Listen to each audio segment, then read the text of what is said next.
G'day everyone, Blake here with another video, and today I've got another species spotlight for you. I'm really excited to bring you this species today. We've got a Lake Tanganyikan packed full of colour, but also with a great personality. Doesn't happen too often, so today let's talk about the Cyprichomis Leptosoma. Let's jump straight into the video.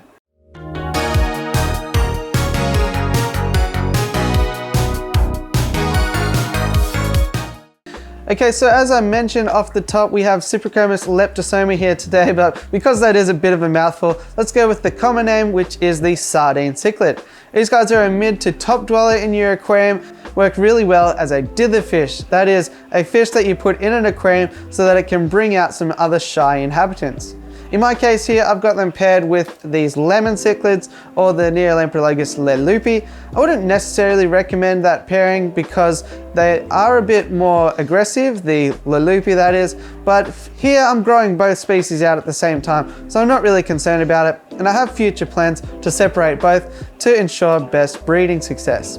So sardine cichlids come from Lake Tanganyikan, which means that they are going to want that pH high. About 7.8 to 9 pH will give you a nice range to work within, but as with any species of fish, stable pH is far more important than chasing specific numbers. In addition to that, they're going to enjoy a temperature range of about 75 to 81 degrees Fahrenheit or 24 to 27 degrees Celsius. Unlike other African cichlids as well, these guys here are actually pretty good with plants. You can see I've got some African water fern in here, water sprite, I'm sure wisteria and other plants that can be either planted or floating would work really well. So definitely give these guys a try with Java fern, Anubias and other plants and you might be surprised. Sardine cichlids get up to a maximum length of about 4 inches or 10 centimeters. However, there is a jumbo sardine cichlid species that will get up to about 5 inches or 12.5 centimeters. Now, amongst Cyprichomis Leptosoma, there are a variety of color forms and morphs, which generally depicts where they have been collected. In my case here, we have the Cyprichomis Leptosoma utinta, but generally they're going to have purples, blues, yellows, and blacks, and it really depends. So do your research beforehand on which your favorite color morph is or what's available in your area before you just pick them up and expect them to look a certain way.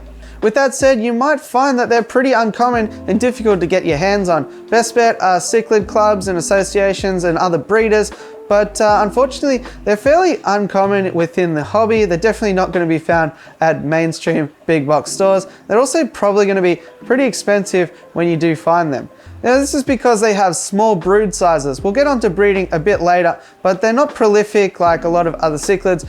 The temperament of Cyprichomis Leptosoma is really fantastic. So first of all, I mentioned briefly earlier that they're pretty good with plants. They also don't really nip each other. They chase each other around in circles and do assert dominance through flashes of color, but they're not a fish that's gonna really shred at each other's fins or anything like that.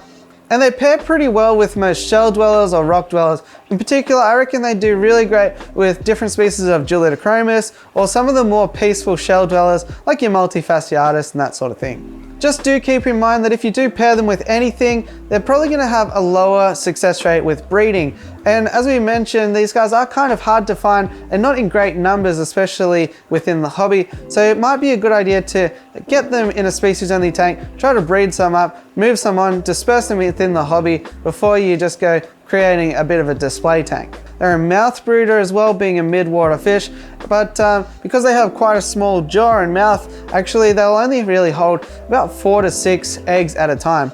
Sometimes you might get lucky and a female that has spawned a lot might carry up to 10 or 12, but that's really as far as it gets.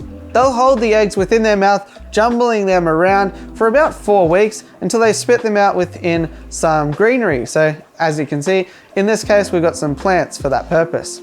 Best success for breeding is through having a male to female ratio of about 1 to 4, which I'm lucky to have in this case, but ideally you'd want a larger group, about 10 to 15 specimens. I'm definitely working on doing that, but as I mentioned, it's just really hard to find these guys, especially I want to get the same collection point so that we're not mixing different species because they will interbreed. Breeding behavior is really interesting as well. Being a mid-water fish, they're going to swim around in circles. The female's going to release some eggs and the male has egg spots on his rear fins, which the female is going to mistake as actual eggs and go to put those spots in her mouth, at which point the male will deposit his genetic material into her mouth, mixing with the eggs, and just like that, we have a fertilized egg.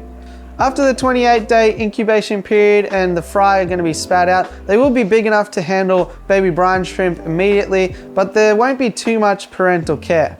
I'd recommend separating at this point because they are at a risk of being eaten, especially if you have other tank mates in the aquarium. Outside of that, they're pretty simple to care for. They do have plenty of activity and they like to swim around, so ideally give them a tank big enough to accommodate that. I like the 4x18x18 profile for a big group of 10 to 15 or so, and I'll be upgrading them to that as soon as I get a big group. In the wild, Cyprichomis are a carnivore and they survive on a diet of zooplankton and other microcrustaceans. As I mentioned earlier, they have quite a small mouth, so keep that in mind when feeding them, though they will readily take to pellets and flakes. And as a great treat, you can occasionally feed Daphnia, frozen brine shrimp, baby brine shrimp, and all those sorts of good little live foods as well. Overall, I think it's quite rare within the hobby that you get a species that comes along that is this colorful with this much activity, which has a peaceful manner and is even okay with some aquarium plants. So definitely one to give a go and definitely not one to walk past if you ever do find them in a local fish store. Hopefully this has helped. If you got any further questions, feel free to drop them down below. Other than that, it really helps me out to smash like, hit subscribe, and all that fun stuff. And I'll catch you on the next one. Thanks for watching.